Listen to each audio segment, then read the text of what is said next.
Hello everyone, welcome to our channel SB. जो भी हमारी वीडियो को पहली बार देख रहा है वो चैनल को सब्सक्राइब कर लीजिए और बेल आइकन दबाना मत भूलिएगा ताकि आपको हमारे चैनल की लेटेस्ट वीडियो अपडेट मिलती रहे। आज की इस वीडियो में हम applications of determinant and special types of matrices के बारे में पढ़ेंगे। अब सबसे पहले एप्लीकेशन है डिटर्मिनेंट की कि how to find the area of a triangle with the help of determinant when 3 coordinates are given. इसका जनरल मेथड देख लेते हैं। सबसे पहले ये समझ लेते हैं कि एरिया क्या होता है। Area of a triangle is defined the total region that is enclosed by the 3 sides of any particular triangle. कि जो ये 3 साइड्स है ट्रायंगल की, एरिया होता है कि जो इन 3 साइड्स के द्वारा जो भी एरिया कवर किया जा रहा है उसको हम बोलते हैं एरिया। जो भी रीजन ये कवर किया जा रहा है इस 3 साइड्स के द्वारा उसको बोलते हैं हम एरिया ऑफ अ ट्रायंगल। अब जनरल मेथड है इसका फाइंड आउट करने का area. When 3 coordinates are given then area of a triangle is equal to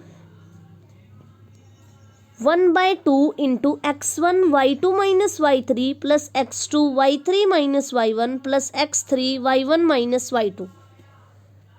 अब डिटर्मिनेंट की हेल्प से कैसे हम इस एक्सप्रेशन को याद करने से बच सकते हैं। The above expression in the expansion of the determinant is given as del area is equal to 1/2 determinant of x1 x2 x3 y1 y2 y3 1 1 1। अब जो ये दिया हुआ था हमें x1 y1 ये हो गया फर्स्ट कोऑर्डिनेट। अब x2 y2 तो जो ये इसका फर्स्ट कोऑर्डिनेट है ये तो हमारा फर्स्ट कॉलम बन जाएगा और जो ये सेकंड पे था ये सेकंड कॉलम बन जाएगा और जो ये 1 1 है ये थर्ड बन जाएगा। तो ऐसे हम डिटर्मिनेंट की हेल्प से एरिया फाइंड आउट कर सकते हैं कि ट्रायंगल का जिसमें हमें 3 कोऑर्डिनेट्स गिवन हो।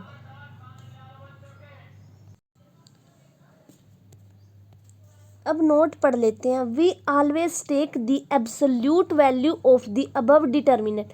एब्सोल्यूट वैल्यू का मीनिंग है यहाँ पर कि हम हमेशा इस डिटर्मिनेंट की पॉजिटिव वैल्यू को कंसीडर करेंगे। अगर नेगेटिव है तो उसको हम डिस्कार्ड कर देंगे। बिकॉज क्योंकि एरिया है ना हमारे पास ऑलवेज पॉजिटिव होता है। किसी भी ट्रायंगल का एरिया हमेशा पॉजिटिव होता है। अब क्वेश्चंस कर लेते हैं जो कि इसी पर बेस्ड है कि कैसे हम area of a triangle find out कर सकते हैं with the help of determinant. First question है find the area of a triangle whose vertices are given as this. तो कोई भी ट्रायंगल दे दी हमें, उसके वर्टिसेस दिए हुए हैं 1 -1 2 4 एंड -3 एंड 5। अब इसका एरिया फाइंड आउट करना है। एक तो तरीका वो था कि 1/2 into x1 y2 minus y3 ये वाला फॉर्मूला लगा दें plus x2 y3 minus y1 plus this. और एक तरीका है डिटर्मिनेंट की हेल्प से कैसे फाइंड आउट करें। Area of a triangle is equal to 1/2 first column x1 x2 x3 second y1 y2 y3 and third 1 1 1। तो x1 की वैल्यू 1 है, x2 की वैल्यू 2, x3 की वैल्यू -3 और y1 की वैल्यू -1 y2 4 एंड y3 5। तो अब इसको इस डिटर्मिनेंट की फॉर्म में लिख देंगे। तो यहाँ से हमारे पास आ जाएगा डेल इज इक्वल टू 1/2 1 2 -3 -1 4 5 1 1 1। तो अब इस डिटर्मिनेंट को एक्सपेंड करेंगे with respect to first row. तो यहाँ से हमें मिलेगा 1/2 1 इंटू, अभी इसके विद रिस्पेक्ट एक्सपेंड कर रहे हैं तो इसका डिटर्मिनेंट और 2 क्रॉस 2 की मैट्रिक्स का डिटर्मिनेंट होता है product of diagonal elements minus product of diagonal elements. तो यहाँ से आ जाएगा 1 into 4 -5 plus 2 plus 3 plus 1 10 plus 12। तो 1/2 इसको सोल्व करने के बाद हमारे पास 13 आएगा और 13 स्क्वायर यूनिट्स ये हमारे पास यूनिट्स होती हैं एरिया को लिखने की। तो यहाँ लिख दिया 13 स्क्वायर यूनिट्स। अब second question find the area of a triangle whose vertices are -1, -1, 5, 7 and 8, 11। तो अब डायरेक्ट हम किसकी डिटर्मिनेंट की हेल्प से निकाल देंगे। x1 is equal to -1, x2 is equal to 5 and x3 is equal to 8। तो यहाँ पर रख देंगे -1, 5, 8। अब y1 -1 है, y2 7 है, y3 11 है और लास्ट कॉलम में 1, 1, 1। अब इसको एक्सपेंड कर देंगे हम with respect to first row. तो इस डिटर्मिनेंट को सोल्व करने के बाद हमारे पास 0 आ जाएगी वैल्यू।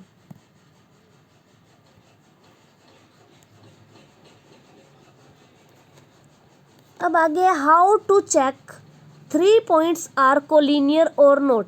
तो सबसे पहले हम कोलिनियर का मीनिंग समझ लेते हैं। कोलिनियर 2 वर्ड से मिलकर बना है। Col it means together and linear इसका मतलब है linearity. Collinear points together on a line.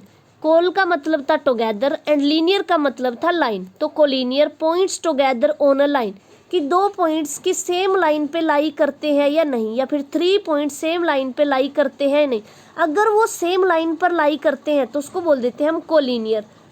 तो हम कैसे डिटर्मिनेंट की हेल्प से चेक कर सकते हैं कि 3 पॉइंट्स एक लाइन पर लाई करते हैं यहाँ पर जैसे कि या नहीं। तो how to check 3 points are collinear और not with the help of determinant.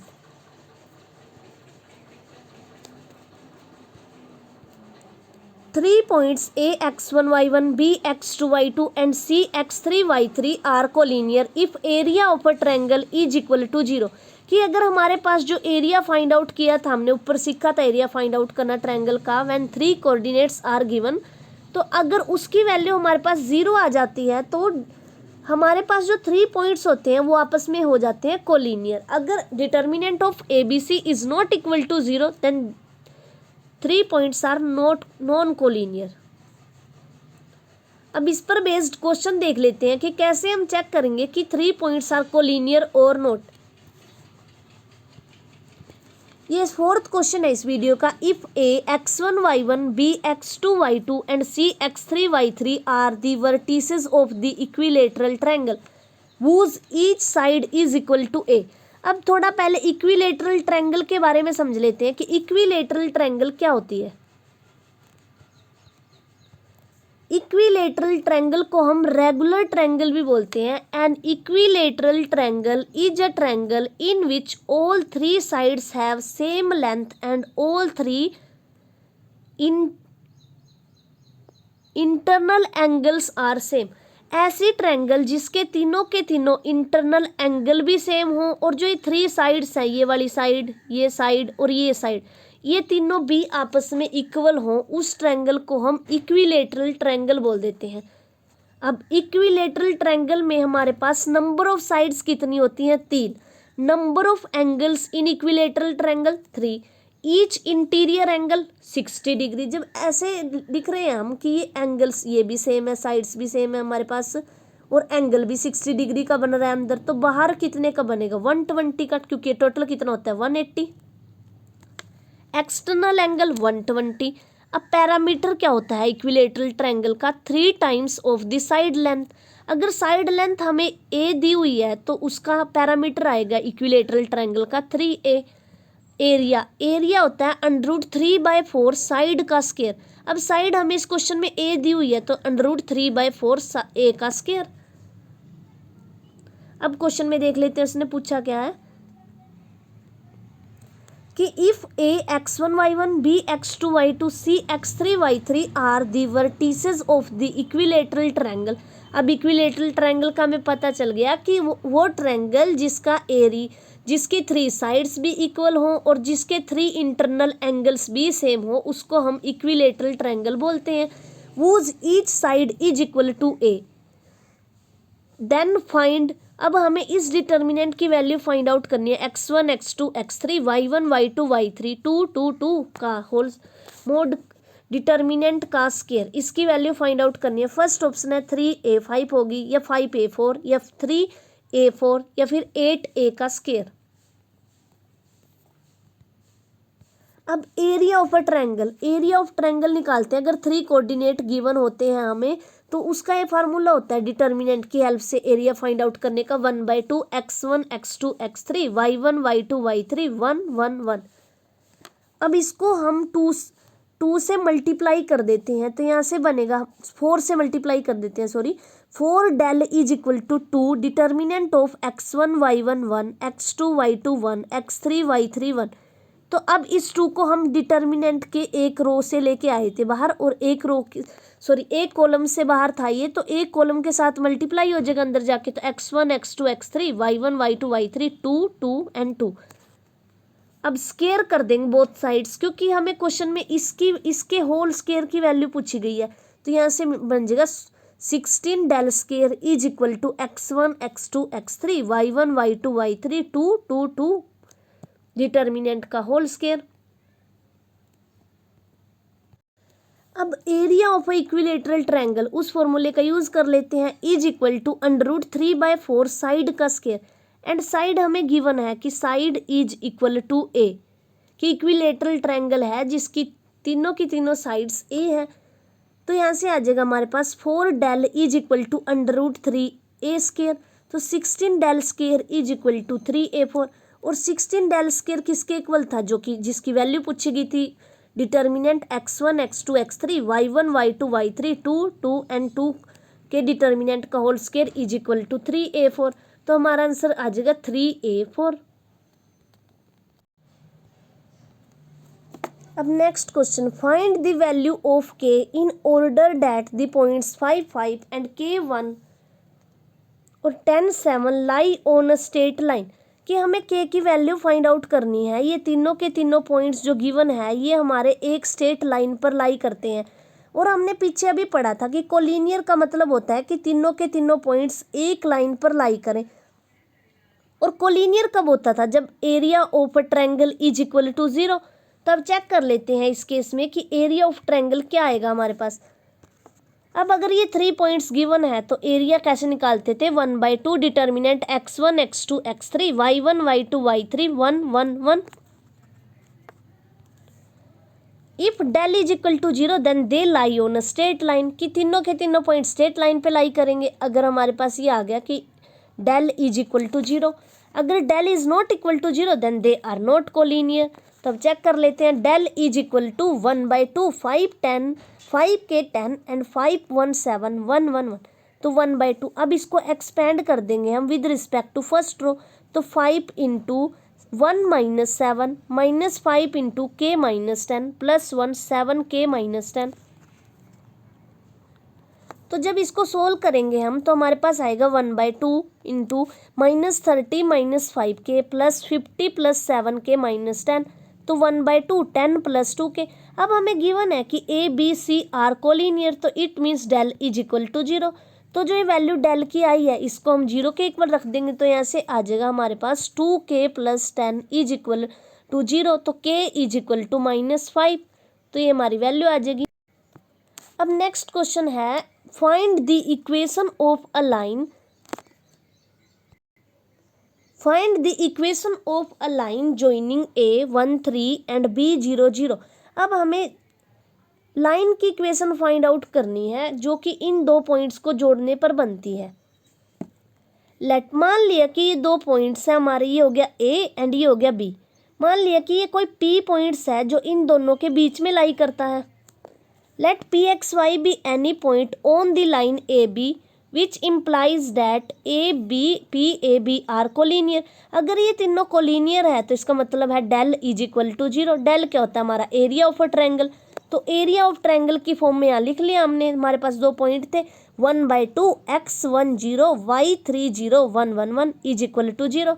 तो यहाँ से आया x10 y30 1 1 is equal to 0। अब इसको एक्सपेंड कर दिया with respect to first row, तो यहाँ से है x3 minus 0 minus y 1 minus 0 plus 1 0, तो यहाँ से आ गया 3x माइनस y। अब देख लेते हैं किस ऑप्शन में दिया हुआ था, तो ये हमारे पास किसी भी ऑप्शन में 3x माइनस y नहीं गिवन है, तो हमारा नन ऑफ दिस ऑप्शन क्या हो गया, करेक्ट। ये थी हमारे पास application of determinant to find the area of a triangle and to find 3 points are collinear और नॉट। अब नेक्स्ट पढ़ेंगे हम some special types of matrices, symmetric matrix, skew symmetric matrix, Hermitian matrix and skew Hermitian matrix. सबसे पहले पढ़ लेते हैं definition of symmetric matrix कि किसी मैट्रिक्स को सिमेट्रिक मैट्रिक्स कब बोलते हैं। A square matrix A is said to be symmetric if A transpose is equal to A। A transpose में क्या करते हैं हम, रोज को कॉलम में चेंज करते हैं और कॉलम को रोज में चेंज करते हैं। तो अगर A ट्रांसपोज के ट्रांसपोज करने के बाद भी वो मैट्रिक्स उसी मैट्रिक्स के इक्वल आती है जिसका ट्रांसपोज किया था, तो वो मैट्रिक्स होती है हमारी symmetric matrix. That means A is equal to Aij कोई मैट्रिक्स है is symmetric if Aij is equal to Aj, यानी A12 मेरा A21 के इक्वल हो जाए और A31 मेरा A13 के इक्वल हो जाए। ऐसे ही मतलब ये सिमेट्रिक की कंडीशन है कि Aij is equal to Aj for all I and J। अब एग्जाम्पल देख लेते हैं इसके। Example if A is equal to AHG and HBFGFC, ये मैट्रिक्स दे दी 3x3 की। अब इसका ट्रांसपोज किया, ट्रांसपोज का मतलब है जो ये फर्स्ट रो था हमारे पास, ये हमारा फर्स्ट कॉलम बन गया तो AHG, जो ये सेकंड रो था वो हमारा सेकंड कॉलम में कन्वर्ट हो गया, जो ये थर्ड रो है ये हमारा थर्ड कॉलम में कन्वर्ट हो गया। तो यहाँ से हमने देखा कि हमारा तो जो मैट्रिक्स A ट्रांसपोज करने के बाद आई है वो तो A के इक्वल ही है, तो A मैट्रिक्स होगी हमारी सिमेट्रिक मैट्रिक्स। अब आगे है skew symmetric matrix. A square matrix A said to be skew symmetric if A transpose is equal to minus of A, कि अगर हम किसी मैट्रिक्स में रो और कॉलम आपस में इंटरचेंज करते हैं तो जो हमें आंसर मिलता है वो जो हमारी गिवन मैट्रिक्स A थी उसका नेगेटिव होता है, तो उस मैट्रिक्स को बोल देते हैं हम skew symmetric matrix. For example if A is equal to 0 -4 4 0, तो A ट्रांसपोज करेंगे तो आएगा जो फर्स्ट रो था वो फर्स्ट कॉलम बन जाएगा यहाँ से, तो 0 -4 4 0, तो ये A मैट्रिक्स को अगर मैं -1 से मल्टीप्लाई कर दूँ तो मेरे को A ट्रांसपोज मिल जाएगा। तो यहाँ से मिला A transpose is equal to -A, तो A मैट्रिक्स होगी मेरी स्क्यू सिमेट्रिक मैट्रिक्स। अब प्रॉपर्टीज देख लेते हैं symmetric and skew symmetric matrix की। फर्स्ट प्रॉपर्टी है the diagonal elements of symmetric matrix are arbitrary, कि सिमेट्रिक मैट्रिक्स में डायगोनल एलिमेंट्स पे कोई कंडीशन नहीं है, वो आर्बिट्रेरी हो सकते हैं कुछ भी, जैसे कि A11 A22, तो A11 और A2 कुछ भी हो सकता है, यहाँ पे complex number real number arbitrary. अब स्क्यू सिमेट्रिक मैट्रिक्स पे कंडीशन होती है कि the diagonal elements of skew symmetric matrix are all 0। Skew symmetric matrix में डायगोनल एलिमेंट्स हमेशा 0 होते हैं, लेकिन सिमेट्रिक मैट्रिक्स में कोई कंडीशन नहीं होती, वहां आर्बिट्रेरी ले सकते हैं हम। अब third property if A is any square matrix then A transpose and A transpose A are both symmetric. अब अगर A मेरी कोई स्क्वायर मैट्रिक्स है तो A ट्रांसपोज का ट्रांसपोज लेके मेरे को चेक करना है क्या ये मेरा A ट्रांसपोज के इक्वल आता है। तब चेक करते हैं A ट्रांसपोज का ट्रांसपोज इज इक्वल टू, अब ये रिवर्स में ओपन होते हैं, पहले ये ओपन होगा तो A ट्रांसपोज का ट्रांसपोज इंटू A ट्रांसपोज। अब A ट्रांसपोज का ट्रांसपोज A के इक्वल होता है तो A ट्रांसपोज, तो यहाँ से A ट्रांसपोज का ट्रांसपोज लिया और वो A ट्रांसपोज के ही इक्वल आ गया, तो यानी A ट्रांसपोज हमारी होगी सिमेट्रिक मैट्रिक्स। सिमिलरली हम A ट्रांसपोज A के लिए प्रूव कर सकते हैं। उसके बाद है fourth result if A and B are symmetric matrices of same order then AB is symmetric if and only if AB is equal to BA, कि अगर A और B सिमेट्रिक मैट्रिक्स हैं तो AB तभी सिमेट्रिक होगा जब हमारे पास AB is equal to B होगा। अब इसको चेक कर लेते हैं, AB सिमेट्रिक दिया हुआ यानी A transpose is equal to A, B भी सिमेट्रिक गिवन है B transpose is equal to B। अब AB को चेक करना है, A transpose is equal to A, B transpose A और B सिमेट्रिक गिवन थे तो उसकी कंडीशन का यूज कर लिया। अब AB को चेक करना है, AB का transpose is equal to reverse में ओपन होता है तो B ट्रांसपोज A ट्रांसपोज। अब बी ट्रांसपोज की वैल्यू क्या है यहाँ से बी, और ए ट्रांसपोज की वैल्यू क्या है ए। तो अगर इसको ए बी के इक्वल होना है तो बी ए इज इक्वल, अगर मेरे को ए बी को सिमेट्रिक मैट्रिक्स बोलना है तो ए बी का transpose is equal to A B आना चाहिए। तो वो कब पॉसिबल है, अगर बी ए की वैल्यू क्या हो जाए मेरे पास ए बी हो जाए, तभी पॉसिबल है। तो ये रिजल्ट हमारा प्रूफ हो गया कि अगर ए और बी सिमेट्रिक मैट्रिक्स है तो A B is symmetric if and only if A B is equal to B A. उसके बाद फिफ्थ रिजल्ट है determinant of a skew symmetric matrix of odd order is always zero, कि कोई भी skew symmetric matrix ले लो odd order की, उसका determinant हमेशा जीरो आएगा। अब इसको प्रूफ कर लेते हैं हम, 3x3 की मैट्रिक्स के लिए प्रूफ कर लेते हैं कि ए इज इक्वल टू, उसके फर्दर हम आगे मतलब जनरलाइज कर लेंगे, ए इज इक्वल टू 0 0 0। अब स्क्यू सिमेट्रिक मैट्रिक्स है तो डायगोनल एलिमेंट जीरो होंगे, और जो ये दूसरे एलिमेंट्स हैं ये वाला एलिमेंट इसका नेगेटिव होगा, ये वाला एलिमेंट इसका नेगेटिव होगा। तो ए हमने कोई स्क्यू सिमेट्रिक मैट्रिक्स ले ली, तो ए स्क्यू सिमेट्रिक मैट्रिक है A transpose is equal to minus A. तो डिटर्मिनेंट ऑफ ए ओपन करेंगे इसको विद, अब डिटर्मिनेंट को हम फर्स्ट रो के विद रिस्पेक्ट एक्सपेंड करेंगे, तो यहाँ से आएगा 0 into 0 plus A22 A23 minus A12। अब इस फर्स्ट रो और सेकंड कॉलम को छोड़ देंगे, तो यहाँ से आएगा 0 प्लस A13 A23, ये आपस में मल्टीप्लाई हो जाएंगे प्लस। अब first row and last column को छोड़ देंगे और इस मैट्रिक्स का डिटर्मिनेंट, तो A13 A12 A23, तो यहाँ से value determinant of A is equal to 0 आ गया। तो यानी skew symmetric matrix odd order की जब भी हम लेंगे उसका डिटर्मिनेंट 0 आएगा हमेशा। अब सिक्स्थ प्रॉपर्टी है हमारे पास, determinant of skew symmetric matrix of even order with integer entry is always a perfect square. अब इससे ऊपर वाला रिजल्ट था कि determinant of skew symmetric matrix of odd की जगह इवन था, कि अगर इवन ऑर्डर की है ना, इवन ऑर्डर का मतलब है 5x5 या फिर 3x3,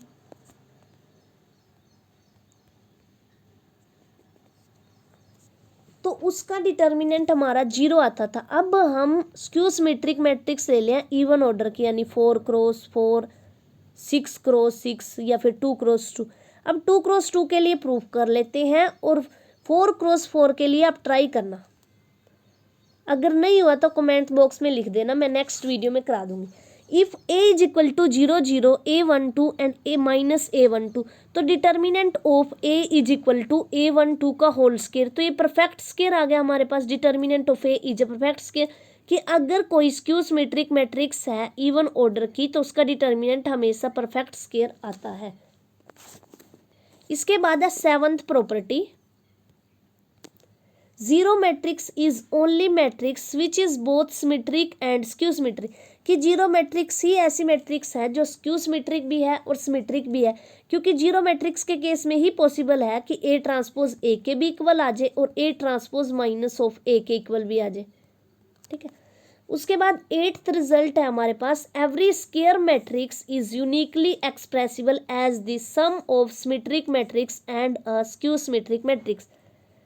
हर एक स्क्वायर मैट्रिक्स को हम एक्सप्रेस कर सकते हैं uniquely as a sum of symmetric matrix and skew symmetric matrix.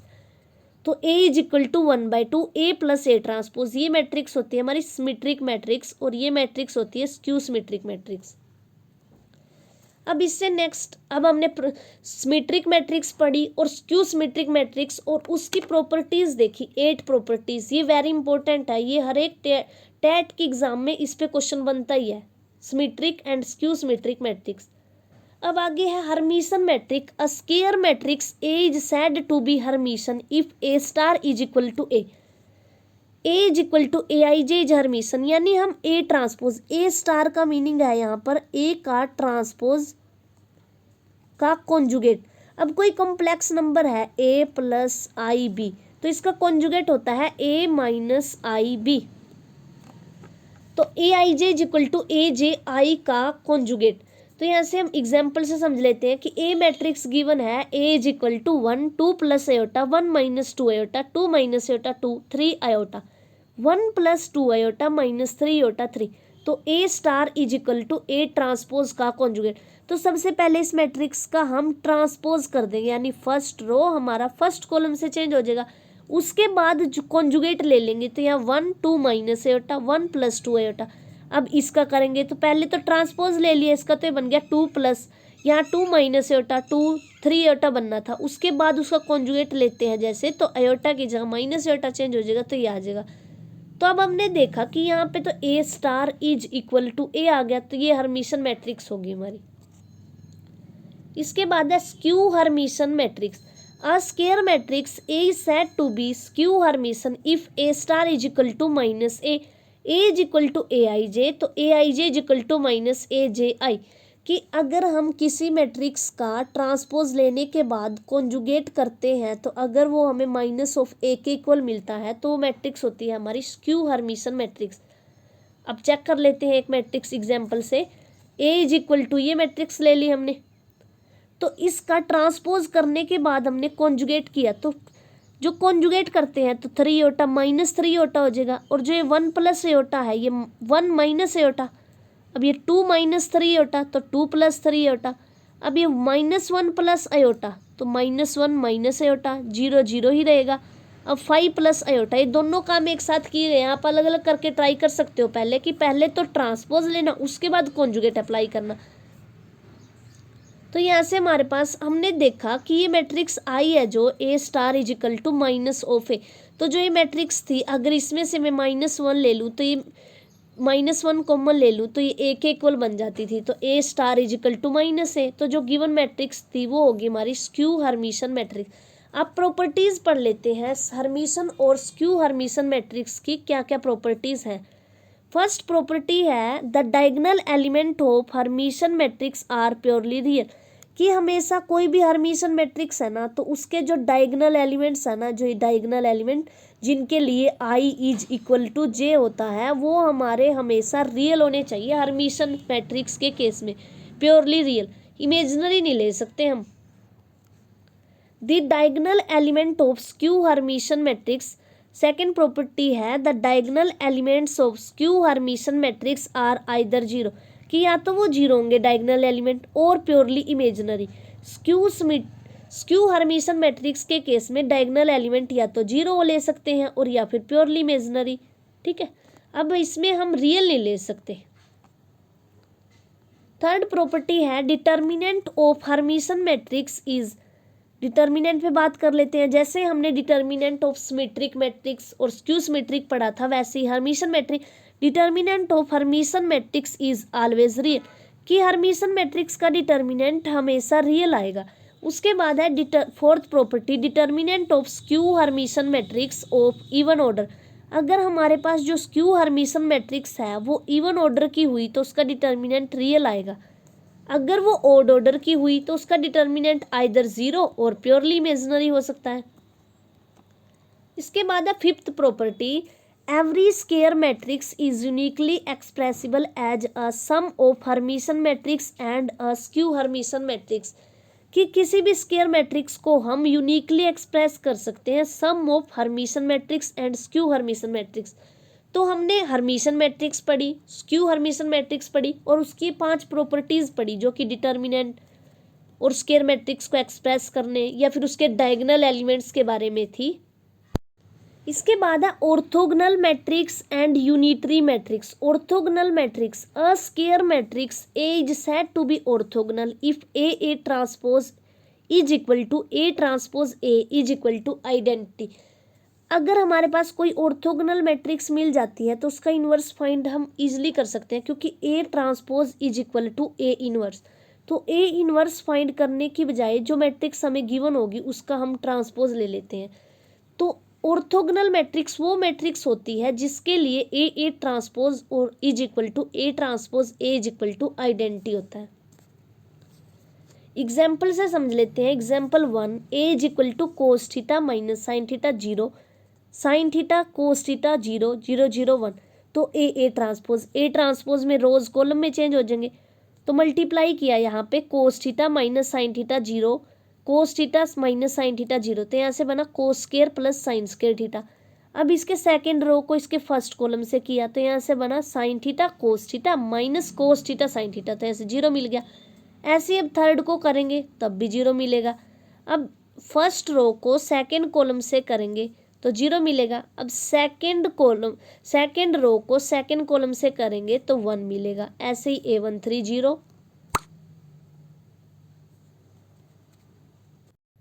तो यहाँ से हमारे पास ये आइडेंटिटी मैट्रिक्स आ गई। इस कंडीशन का यूज़ किया है हमने, cos square theta plus sine square theta is equal to 1। तो ऐसे 1 1, तो ये आइडेंटिटी मैट्रिक्स आ गई। आइडेंटिटी मैट्रिक्स वो मैट्रिक्स होती है जिसके डायगोनल एलिमेंट 1 होते हैं और बाकी सारे एलिमेंट 0। तो ये ए मैट्रिक्स जो गिवन थी ये हमारी ऑर्थोगोनल मैट्रिक्स होगी। अब प्रॉपर्टीज देख लेते हैं कि ऑर्थोगोनल मैट्रिक्स की क्या क्या प्रॉपर्टीज होती हैं। The determinant of orthogonal matrix is plus minus 1, कि ऑर्थोगोनल मैट्रिक्स का डिटर्मिनेंट हम सिर्फ ऑर्थोगोनल चेक कर देंगे और उसका डिटर्मिनेंट हमेशा या तो 1 आएगा या -1। तो अगर कोई मैट्रिक्स ऑर्थोगोनल मैट्रिक्स है तो A transpose is equal to I, चाहे तो हम ये लिख ले ए ट्रांसपोज और चाहे ए ट्रांसपोज ए लिख ले, दोनों एक बात है, सेम है। तो अब डिटर्मिनेंट निकालना है तो दोनों साइड डिटर्मिनेंट ले लेंगे। Determinant of A transpose is equal to determinant of identity का डिटर्मिनेंट हमेशा 1 होता है। और हमें ये भी पता है कि अगर ए ट्रांसपोज, अगर रो और कॉलम्स को हम आपस में इंटरचेंज कर लेते हैं तो डिटर्मिनेंट की प्रॉपर्टी से ये पता है कि डिटर्मिनेंट ऑफ ए ट्रांसपोज के इक्वल होता है। तो यहाँ पे वो वैल्यू पुट कर दी, डिटर्मिनेंट ऑफ ए ट्रांसपोज के इक्वल होता है। तो यहाँ से है determinant of A square is equal to 1, तो determinant of A is equal to plus minus 1। तो किसी भी ऑर्थोगोनल मैट्रिक्स का डिटर्मिनेंट प्लस माइनस 1 होता है। उसके बाद है an orthogonal matrix is always non singular. अगर किसी मैट्रिक्स का डिटर्मिनेंट या तो 1 हो रहा है या -1 हो रहा है तो 0 की तो पॉसिबिलिटी ही नहीं है। तो ऑर्थोगोनल मैट्रिक्स हमेशा नॉन सिंगुलर होती है। इसके बाद है unitary matrix. A square matrix A is said to be unitary if A star is equal to A star A is equal to I। अब A स्टार हमने पीछे पढ़ाई है, A स्टार होता है A ट्रांसपोज का कॉन्जुगेट।